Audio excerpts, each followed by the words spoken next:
When the time come, I fly away to my home. When the time come, I fly away to my home.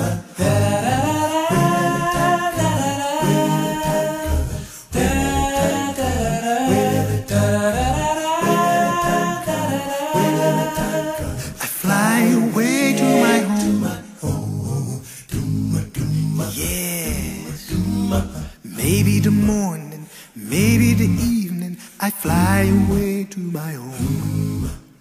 Maybe the noonday, but soon I'll be leaving. I fly away to my home.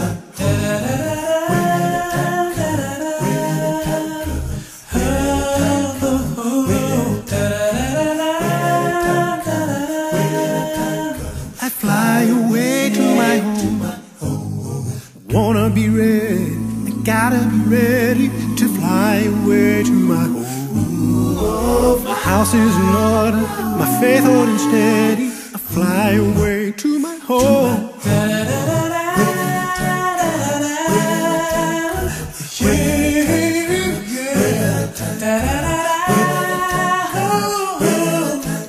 Oh, I'll fly away to my home.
Prions le Seigneur. Éternel Jéhovah, notre Dieu, notre Père, nous te sommes infiniment reconnaissants pour la vie. Nous te remercions surtout pour ce message que nous avons reçu. Qui est notre maître? Tu es le seul vrai maître. Seigneur, mais pour cela, nous te supplions de mieux disposer nos oreilles à t'écouter. Tu nous apprends à compter sur toi. Tu nous apprends que toi seul tu es le maître de nos vies. Toi seul tu restes le maître de nos vies et toi seul tu seras le maître de nos vies. Seigneur, c'est en toi que repose la paix, c'est en toi que repose la vie et c'est en toi que repose la paix.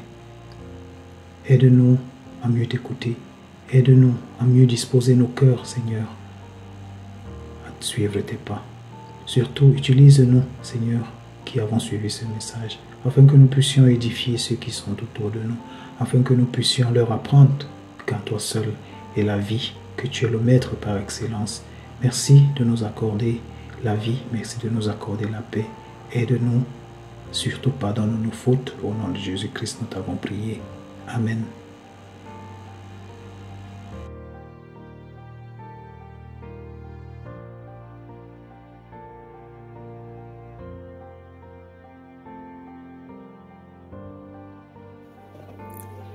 Bien-aimés dans le Seigneur, bonsoir. J'ose croire que nous nous portons tous bien par la grâce de notre Dieu. J'espère que nous amorçons ce début de sabbat dans de très bonnes conditions. Aujourd'hui encore, l'Éternel va nous parler. Il était une fois dans une ville, 2 bergers qui sortaient chaque jour pour paître leurs brebis. Ils les amenaient dans beaucoup de pâturages. Ces derniers se baladaient, ils mangeaient, ils buvaient de l'eau et rentraient en soirée avec leur maître chaque fois. Alors un jour, ces 2 bergers sont sortis pour perdre leurs brebis comme d'habitude. Et ils se sont retrouvés au milieu d'un pâturage et la pluie s'est mise à tomber. À cet endroit, il se trouvait une seule case. Ils sont entrés dans cette case. Les 2 bergers et toutes leurs brebis. Ils sont entrés dans la case, question de s'abriter contre la pluie. La pluie, elle est tombée pendant environ 1 heure de temps. Lorsque la pluie cessa, les bergers ont ouvert la porte de la case et ont voulu sortir, voir s'il n'y avait plus de l'eau. Ils ont vu non, l'extérieur était déjà accessible. Maintenant, il était question pour eux de prendre chacun sa brebis et de partir avec. Mais lorsqu'ils se retournent, ils se rendent compte que les brebis se sont mélangées en fait. On ne pouvait plus repérer quelle appartenait à tel berger, tel appartenait à tel berger. Ils ont commencé à dire, bon, ma brebis avait une tache, l'autre dit oui, j'avais aussi des brebis qui ont des taches. Ils ont commencé à dire, j'ai une brebis qui a une corpulence comme ça. L'autre dit, oui, moi aussi j'ai une brebis qui a une corpulence ainsi. Et c'était du mélu-mélo. Ils ont réfléchi comment faire pour pouvoir récupérer chacun sa brebis et repartir au village avec. Mais ils n'ont pas pu. Ils sont donc sortis de la case pour pouvoir prendre de l'air et réfléchir à une meilleure méthode. Lorsqu'ils sont sortis tous deux, ils prirent chacun une direction différente. L'un alla à gauche et l'autre alla à droite. Curieusement, lorsqu'ils sortent, chacun l'autre vers la gauche et l'autre vers la droite, chaque brebis suit le berger avec lequel il est venu. C'est-à-dire, certaines brebis allaient vers la gauche, suivant le berger qui est allé à gauche, et d'autres suivaient le berger qui est allé à droite. C'est ainsi que toutes les brebis ont suivi chacun son berger et sont rentrés au village sans difficulté. Alors ce soir, bien-aimé, je vais te poser une question. Et toi, qui est ton berger? Qui est ton maître? Quelle est la personne que tu suis dans ce monde? Toute personne doit avoir une personne qu'il suit sur cette terre. Cette terre où nous avons beaucoup de personnes qui disent être des maîtres. Mais toi, enfant de Dieu, qui est ton maître? As-tu fait un choix? Tout serviteur est à mesure de nommer qui est son maître. Quelle est la personne pour qui il milite? Quelle est la personne qui lui donne le droit de servir? Un maître est une personne qui instruit. Un maître est une personne qui nous guide. Un maître est une personne qui nous donne des instructions que nous devons appliquer. Un maître est une personne qui nous dit ce qu'il faut faire et ce qui est bien. Un maître est une personne qui nous écoute. Un maître est une personne qui nous donne des instructions et qui veille à ce que nous les appliquions chaque jour. Un maître est une personne qui nous fait confiance et à qui nous faisons également confiance. Un maître est une personne qui se soucie de notre bien-être. Le livre de Marc au chapitre 13, verset 35 nous dit « Veillez donc, car vous ne savez quand viendra le maître de la maison, ou le soir, ou au milieu de la nuit, ou au chant du coq, ou le matin. » Nous devons toujours rester à l'attente du retour de notre maître. Mais il est important pour nous de savoir quel maître nous servons. Nous ne pouvons pas être des maîtres parce que nous tous nous sommes là pour militer pour la cause de quelqu'un. Ne vous faites pas appeler maître, car un seul est votre maître. Et ce maître, c'est Christ. Et vous, vous êtes des frères. Bien-aimés, il est important pour nous, chrétiens, de savoir que l'unique maître que nous devons avoir, c'est Jésus-Christ. C'est le maître par excellence. Il est préférable pour nous d'avoir Jésus-Christ comme maître. Parce qu'il est le seul qui milite pour notre bien. Il a donné sa vie pour nous. Il nous a sauvés. Il nous a laissé des prescriptions que nous devons mettre en pratique dans nos vies. Mais alors, nous en tant que serviteurs, que faisons-nous pour lui? Que faisons-nous pour montrer à Christ que nous l'avons choisi comme étant notre fidèle maître? Christ est notre maître et nous sommes ses serviteurs. Combien de fois avons-nous revendiqué que nous étions de Dieu ou de Jésus-Christ? Combien de fois avons-nous pas dit que nous servons Dieu et que notre vie est à son service? À travers notre partage ce jour, je souhaiterais attirer notre attention sur la notion de serviteur. Qu'est-ce qu'un serviteur? Jean, en son chapitre 15, verset 20, nous dit « Souvenez-vous de ces paroles que je vous ai dites. Le serviteur n'est pas plus grand que son maître. S'ils ont gardé ma parole, ils garderont aussi la vôtre. » Nous ne pouvons pas être égaux à Jésus, qui est notre divin maître. Mais par contre, si nous gardons les instructions de Jésus-Christ, nous sommes dignes d'être appelés des serviteurs de Dieu. Alors, à travers notre partage d'aujourd'hui, je souhaiterais attirer notre attention sur la notion de serviteur. Jean, en son chapitre 15, verset 20, nous dit « Souvenez-vous de ces paroles que je vous ai dites. Le serviteur n'est pas plus grand que son maître. S'ils ont gardé ma parole, ils garderont aussi la vôtre. » Nous verrons quelques notions sur qu'est-ce qu'un serviteur, quelques points essentiels, quelques caractéristiques que nous devons avoir en tant que serviteurs de Jésus-Christ. Premièrement, un serviteur, il sert toujours quelque chose ou une cause. Voilà pourquoi au départ je nous ai dit, qui est notre maître? Pour quelle cause militons-nous? Savons-nous réellement ce que nous faisons? Pour qui est-ce que nous le faisons? Il est important qu'un serviteur sache la cause qu'il défend. Il est important qu'il sache la personne pour qui, la personne qu'il sert dans sa vie, de peur de ne pas faire ce que cette personne lui recommande de faire en fait. Le deuxième point, c'est un serviteur sert en fonction de la ligne de conduite de son maître. Jésus-Christ, que nous servons, nous a donné une ligne de conduite à tenir. Il nous a donné ses 10 commandements. Il nous a donné des prescriptions. Il nous a même donné son style de vie comme étant un exemple pour nous en tant que serviteurs de Dieu, en tant que serviteurs de Jésus-Christ. Alors un bon serviteur doit servir en fonction des lignes de conduite qui ont été prescrites par le maître. Et notre maître ici, c'est Jésus-Christ. Nous devons prendre sa vie en exemple et l'appliquer dans la nôtre. Nous devons faire tout ce qu'il nous recommande de faire et appliquer jour pour jour ses commandements dans nos vies. Le troisième point, un serviteur fait toute la volonté et le désir de son maître. Si nous servons Christ, nous devons faire sa volonté. Si nous servons Christ, nous devons appliquer ses désirs dans nos vies. Je le disais plus haut. Si nous avons choisi notre maître et que nous connaissons déjà la ligne de conduite à tenir que notre maître nous a donnée, nous devons toujours faire ce qu'il désire que nous fassions. Et rappelons-nous que Christ ne veut pas notre mal. Il veut toujours ce qui est bien.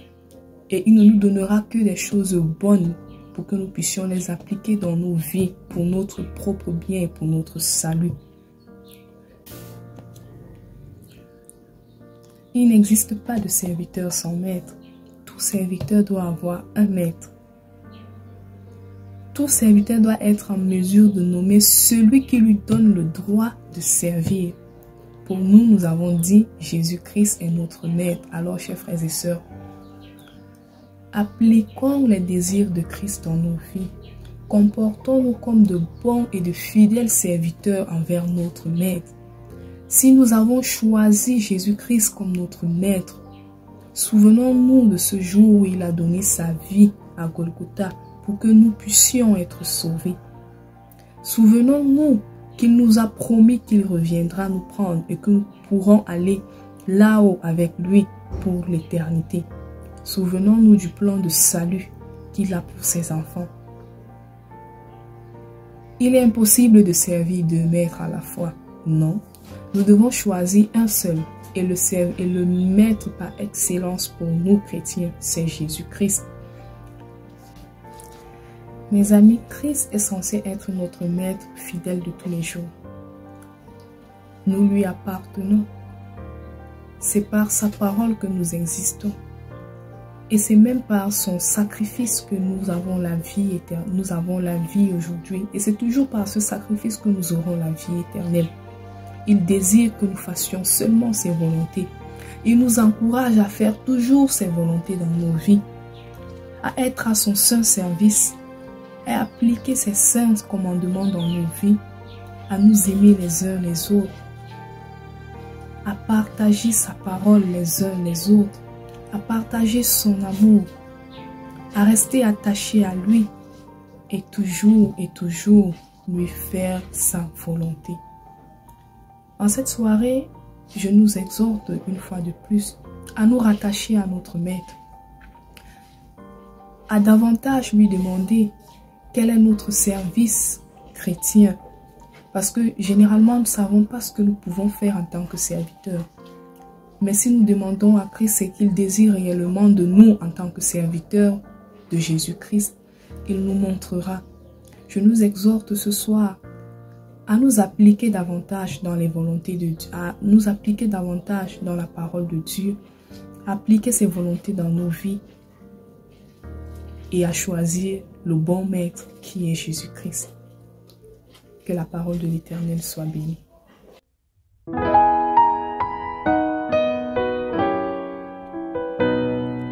Près de Jésus, je trouve un sûr asile. Et si mon ciel est parfois menaçant, il me rassure en lui, je suis tranquille. Dans ma faiblesse agit son bras puissant. Près de Jésus, nulle frayeur, la joie est indicible. Près de Jésus, je suis vainqueur, l'âme heureuse et paisible. Près de Jésus, je suis béni sans cesse, allègrement je porte mes fardeaux. Un mot de lui dissipe ma tristesse, et son amour me donne le repos. Près de Jésus, nulle frayeur, la joie est indicible.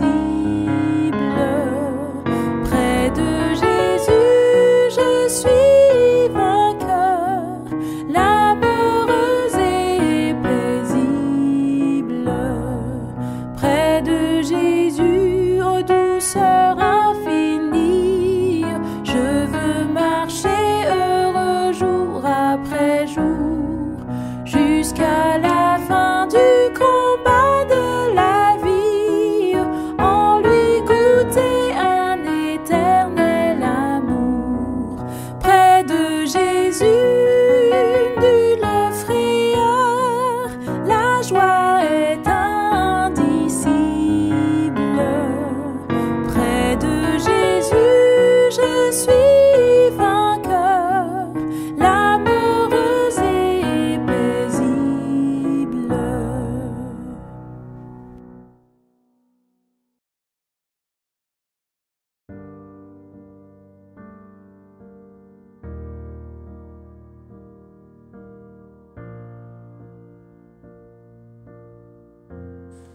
Seigneur éternel, notre Dieu, notre Roi, nous te bénissons, nous te magnifions, nous te célébrons, nous t'adorons, Seigneur, parce que tu en es digne. Tu n'as pas ton pareil dans les cieux et sur la terre. Ces paroles que nous venons d'écouter, Seigneur, viennent de toi et nous voulons recevoir ce témoignage que tu es notre Dieu et tu es notre Maître. Nous te prions de prendre possession de notre vie et de nous guider selon ta volonté afin que nous soyons des femmes et des hommes accomplis pour toute bonne œuvre. Nous te prions de bénir ton serviteur qui nous a nourris spirituellement et de permettre que nous aussi, que nous qui avons écouté ta parole, que ces paroles puissent nous transformer complètement et que nous puissions aussi apporter ce grand témoignage à nos semblables. Garde-nous, protège-nous, accorde-nous la vie en abondance, surtout la santé, et permets que nous puissions nous retrouver la prochaine fois. Si telle est ta volonté, c'est en Jésus-Christ que nous t'avons supplié. Amen.